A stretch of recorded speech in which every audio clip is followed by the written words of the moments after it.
이스라엘에는 12지파가 있습니다. 하나님께서 한 지파만 세우는 것이 아니라 12개의 지파를 세우셨습니다. 왜 12지파를 세우셨을까? 한 지파가 하나님 앞에서 잘못을 범하면 11지파가 나서서 그렇게 하지 말라고, 우리 하나님 잘 섬기자고, 권면하며 서로 도우며 서로 하나님 잘 섬기는 나라가 되게 하시려고 12지파를 세웠습니다.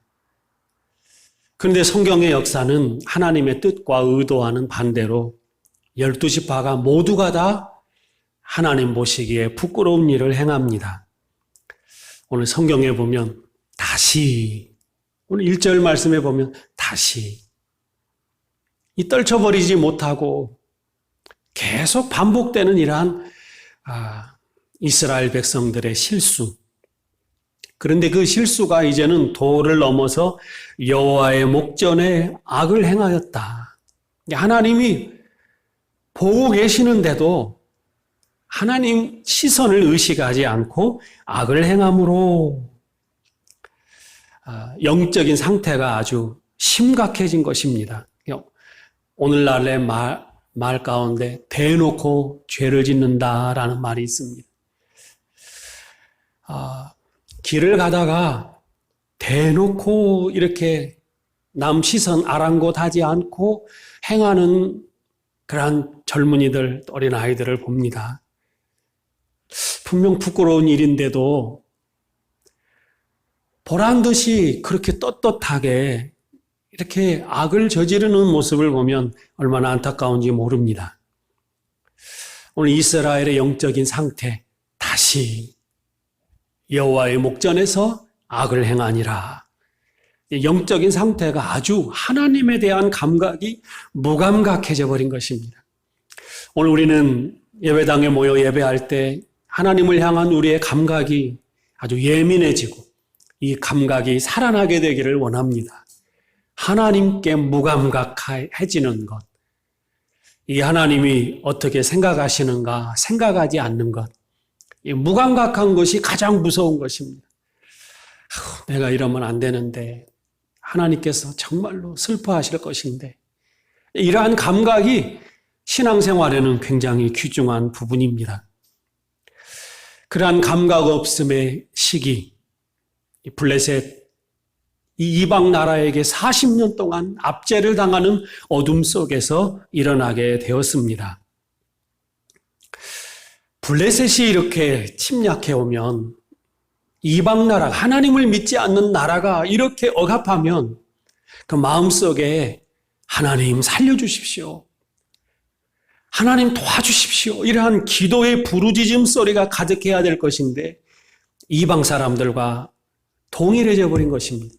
그들과 마찬가지로 이렇게 하나님 앞에 죄를 범하고 있는 이스라엘의 모습. 이게 13장에 처음 등장하는 분위기입니다. 신앙생활은 이 묻어진 감각을 살려내는 것입니다.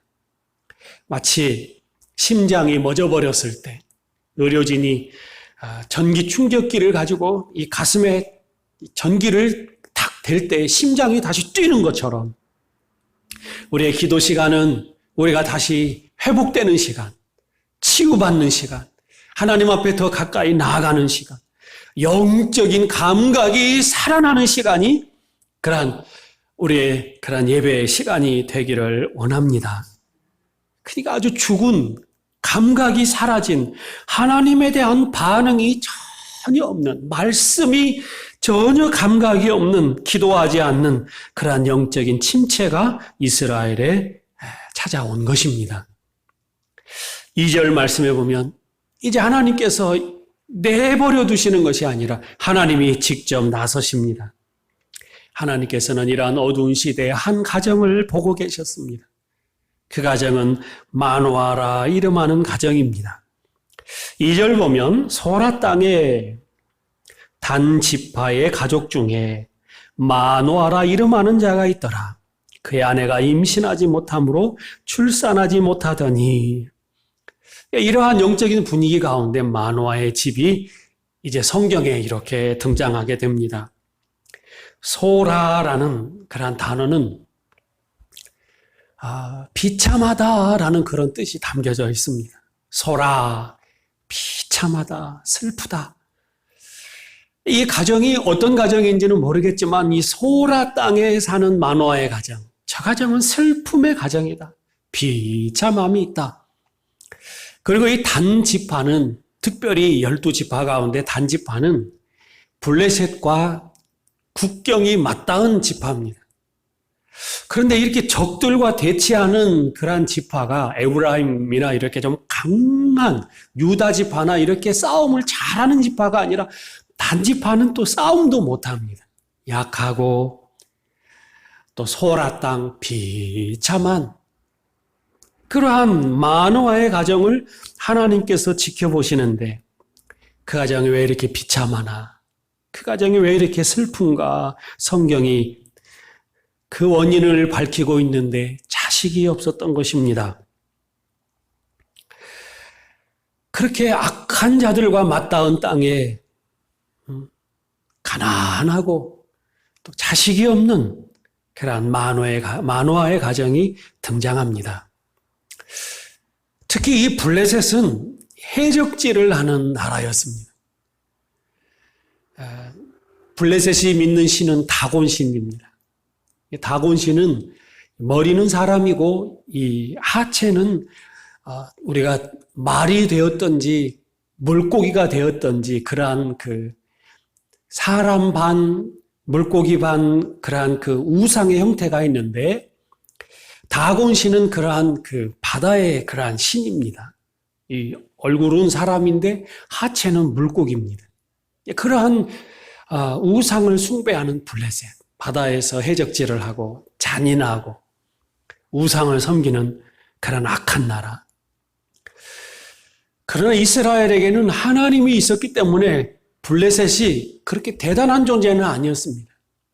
삼갈의 소모는 막대기로 블레셋 600명을 쳐 죽였습니다.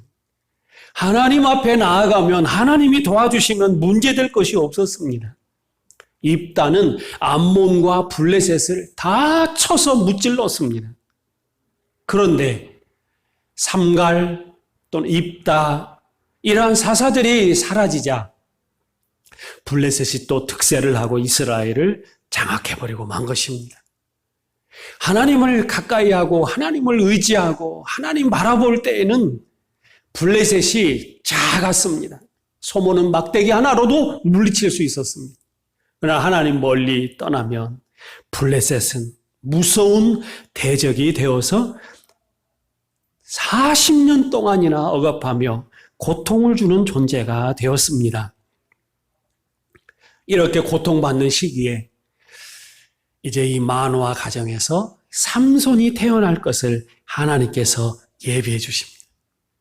삼손은 이제 하나님께서 도와주심으로 이스라엘을 구원할 자입니다. 근데 삼손을 출생하기 전에 하나님께서는 마노아 가정에 이 어머니에게 먼저 아들이 태어날 것을 고지해 주셨습니다. 그러면서 삼손만 나실인이 아니라 삼손의 어머니에게도 독주를 마시지 말고 부정한 것을 먹지 말고 이 잉태된 아이를 잘 기를 것을 하나님께서는 요구하셨습니다. 불임 여성, 임신하지 못한 여성, 자식이 한 명도 없는 그러한 가정. 하나님의 일이 시작된 것입니다. 다른 사사들이 등장할 때 다른 가정들의 모습을 보십시오. 기드온도 40명이 넘는 아들, 입다, 다 30-40명이 넘는 아들들이 있는 그런 가정들이 계속해서 등장했습니다. 남들 다 있는 건 내게 없습니다. 남들은 30, 40, 70 이렇게 있는데 하나님 내게는 하나도 안 주십니까? 얼마나 서운하겠습니까? 얼마나 억울하겠습니까? 그런데 천사를 보내셔서 여호와의 사자를 보내셔서 이제 하나님께서 아들을 주시겠다라고 약속해 주십니다. 약한 가정. 정말 비참한 가정을 하나님께서 구원의 통로로 사용하시고자 한 것입니다. 성경에 등장하는 대부분의 인물들은 자식이 없는 인물들이 많습니다. 노아도 500세에 아들을 낳았다라고 성경은 기록합니다. 노아, 마노아 좀 닮지 않았습니까? 똑같은 평화라는 단어가 노아입니다.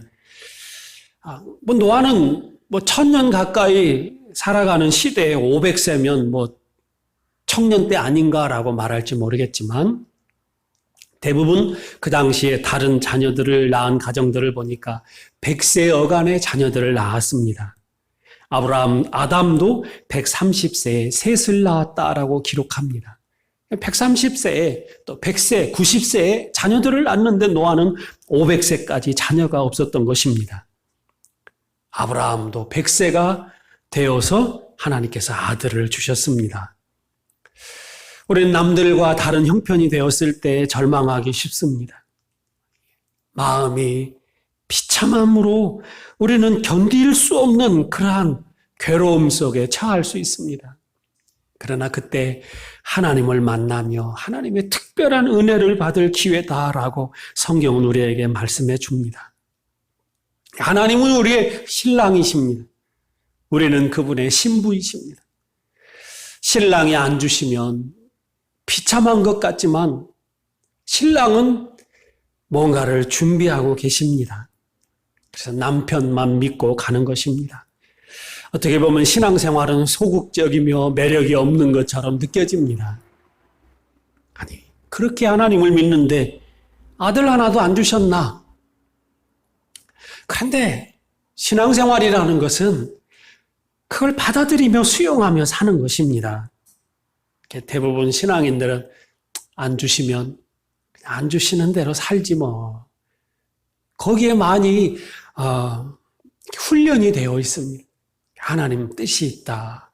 하나님 앞에 겸손하고 하나님이 주시면 먹고 하나님이 안 주시면 안 먹고 하나님께서 번성케 하시면 번성하고 또 하나님께서 약하게 하시면 약하고 그래도 하나님은 나의 신랑이시니 하나님은 나를 외면하시지 않고 살 길을 열어주시고 나의 책임자가 되어주신다.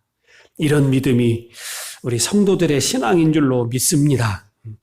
하나님은 연단하시고 하나님은 가장 어두울 때, 가장 절망적일 때 마노아의 가정을 사용하시고 이제 삼손이라는 자식을 주시려고 하십니다. 오늘 성경에 보면 위대한 어머니, 이름도 등장하지 않지만 삼손의 어머니에게 4절에 이렇게 말씀하십니다. 그러므로 너는 삼가 포도주와 독주를 마시지 말며 어떤 부정한 것도 먹지 말지니라.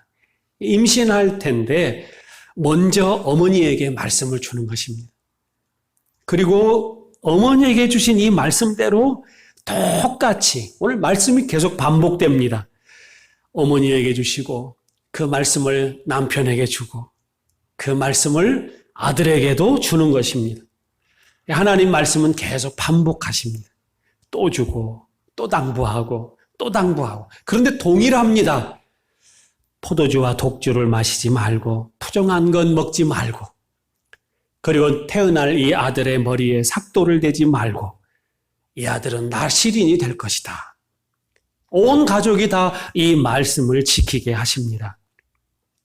하나님의 계획은 다른 것이 없습니다. 이 어두움을 헤쳐나갈 하나님의 뜻은 거룩한 구별된 백성으로 사는 것입니다. 뭔가 절제하면서 뭔가 다른 삶을 요구하십니다. 믿는 사람의 능력은 세상과 다른 것입니다. 세상과 구별된 곳에 능력이 머무는 것입니다. 다르게 사는 것입니다. 하나님께서 임신케 하셨는데 하나님의 방법으로 자녀를 출산합니다. 세상 사람들과 다릅니다. 하나님 주신 말씀을 붙들고 살아가는 것입니다. 구별된 인생, 거룩한 인생, 변화된 인생, 이 세대를 본받지 말고 하나님의 말씀이 무엇인지 분별하며 살아가게 하시는 것입니다. 사도 바울이 디모데에게 디모데후서 1장 7절에 이런 편지를 보냅니다. 하나님이 우리에게 주신 것은 두려워하는 마음이 아니요 오직 능력과 사랑과 절제하는 마음이다. 우리 신앙인들은 이 절제가 있어야 합니다. 두려워하는 마음으로 세상 사람들과 동일한 삶을 살아가는 것이 아닙니다. 오늘 성경은 우리에게 말씀합니다. 독주를 마시지 말라. 우리는 술 기운, 술의 힘이 있습니다. 그렇게 소극적인 사람도 술 한 잔 마시고 힘을 얻어서 용감해질 수가 있습니다. 그거 하지 말라는 것입니다. 세상 것은 힘을 줍니다. 술은 사람을 이끌어갑니다. 술 취함으로 이끌어갑니다. 담대해집니다. 용감해집니다. 그렇게 얌전하던 사람이 술 취해서 아주 거친 사람으로 그렇게 달라질 수 있습니다. 우리는 술의 힘으로, 세상 것의 힘으로, 세상이 주는 힘으로 우리는 살아가는 것이 아니라 우리는 성령의 힘으로, 오늘 성경에 보면 25절 읽지는 않았지만 소라와 에스다올 사이 마데단에서 여호와의 영이 그를 움직이기 시작하셨더라. 여호와의 영이 삼손을 움직여가는 것입니다. 삼손을 움직이는 것은 성령의 힘으로. 우리는 뭐를 먹음으로 말미암아, 떡으로 말미암아 살아가는 것이 아니라 하나님이 주신 말씀으로 힘을 얻어 살아가는 것입니다. 세상 것은 우리에게 힘으로 여겨집니다.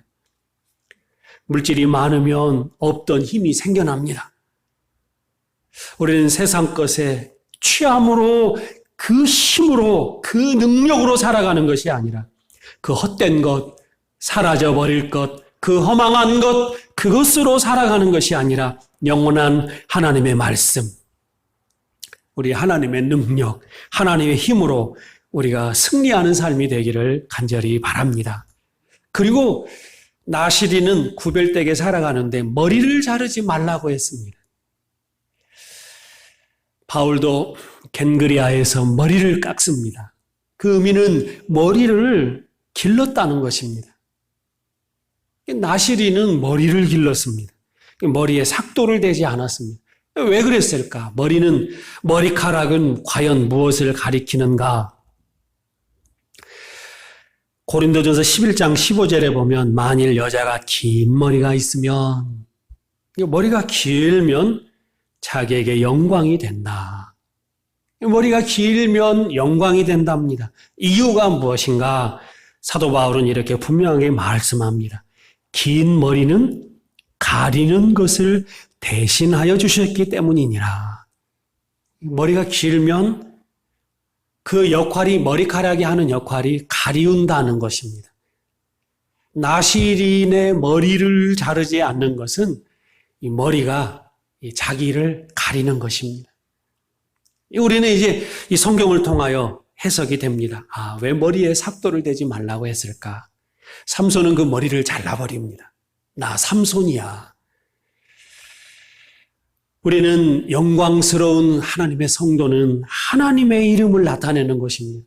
하나님께 영광, 나는 죽고 나는 빚도 없이 하나님께 영광을 돌리는 삶.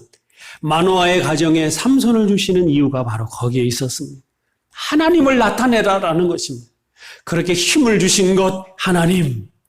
블레셋의 600명의 군사들을 물리친 그 소몰이 막대기와 같은 존재지만 하나님이 붙드시면 하나님 영광, 하나님 승리를 나타내는 신앙인의 모습을 나타내게 하시는 것입니다.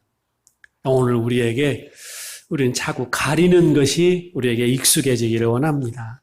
내가 한 것 아닙니다. 하나님이 하셨습니다. 하나님만 영광 나타나시기를 원합니다. 하나님이 도와주실 것입니다. 하나님이 함께 하실 것입니다. 하나님이 고쳐주실 것입니다.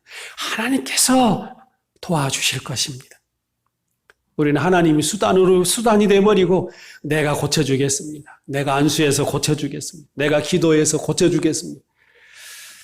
하나님은 머리가 길어서 하나님은 얼굴이 가리워져 버리고 내 얼굴이 드러나게 될 때가 있습니다. 그걸 말하는 것입니다. 우리 신앙인은 자꾸 나를 가리는 것입니다. 나를 십자가에 못 박아버리는 것입니다. 예수만 나타내는 삶. 오늘 마노아에게는 하나님의 말씀이 직접 임하지는 않았습니다. 먼저 부인에게 임했습니다. 그리고 부인이 마노아에게 이 소식을 전합니다. 부인에게 먼저 하나님 말씀 주셨고 그 말씀을 남편에게 줍니다. 근데 마노아의 장점은 이 부인이 들려준 하나님의 말씀을 진지하게 생각하고 깊이 묵상한다는 것입니다. 그거 개꿈이야. 그거 뭐 아내를 무시하지 않았습니다. 8절 말씀 보면 제가 한번 읽어드리겠습니다. 이 말을 듣고 마노아가 여호와께 기도하여 이르되 주여 구하옵나니 주께서 보내셨던 하나님의 사람을 우리에게 다시 오게 하사 우리가 그 낳을 아이에게 어떻게 행할지를 우리에게 가르치게 하소서. 마노아는 하나님 앞에 구합니다. 내게도 그 여호와의 사자를 만나게 해 주십시오. 하나님은 이 기도를 들어주십니다. 여호와의 사자가 다시 찾아옵니다. 그리고 하나님 말씀을 주십니다. 마노아에게 장점은 그런 것입니다. 말을 잘 듣습니다. 그리고 기도하고 하나님 앞에 간구하고 그리고 이제 여호와의 사자가 찾아옵니다. 마노아의 마음속에는 환대하는 마음이 있습니다. 아브라함도 하나님의 사자를 환대했습니다. 대접했습니다. 마노아도 그랬습니다.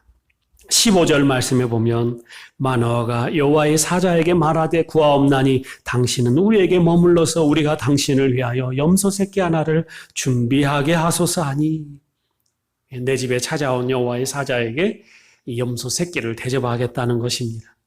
환대하는 것입니다. 내 집에 귀한 것이 뭐가 있나 그 어린 양을 잡아서 드리겠다는 것입니다. 여호와의 사자는 거절합니다. 내가 받을 것이 아니다.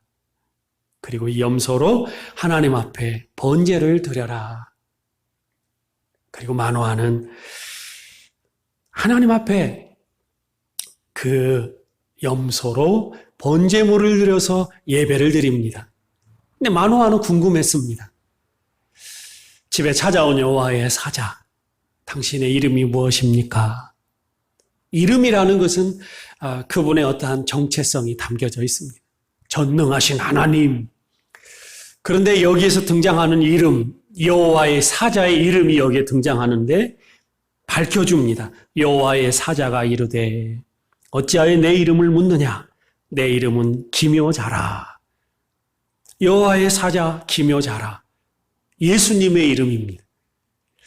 성부, 성자, 성령 하나님은 영원전에 계셨고 이 만화 때도 계셨고 오늘 우리에게도 계십니다. 영원히 함께 하시는 여호와의 사자, 기묘자. 이사야 9장 6절에 보면 이는 한 아이가 우리에게 낳고 한 아들을 우리에게 주신 바 되었는데 그의 어깨에는 정사를 메었고 그의 이름은 기묘자라. 좀 어려운 말입니다. 기묘자라. 예수님의 이름, 한 아이가 이 땅에 우리에게 오셔서 구원자가 되셨는데 그분의 이름은 기묘자입니다. 기묘자는 놀랍다라는 뜻이 있습니다. 원더풀, 놀라운 일을 행하시는 분. 임신하지 못하고 비참함에 처해 있던 이 가정에 여호와의 사자가 놀라운 일을 그 가정에 말씀해 주셨습니다. 아들을 주시리라.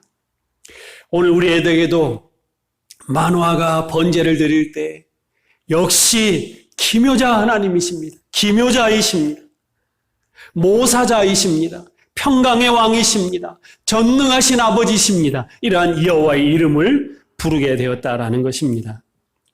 오늘 우리도 이 밤에 주여 주여 우리 이렇게 기도할 때 오늘은 주여라고 하는 그 주여 안에 기묘자 예수님, 우리 놀라우신 예수님, 마노아, 노아라는 이름의 뜻은 평강입니다.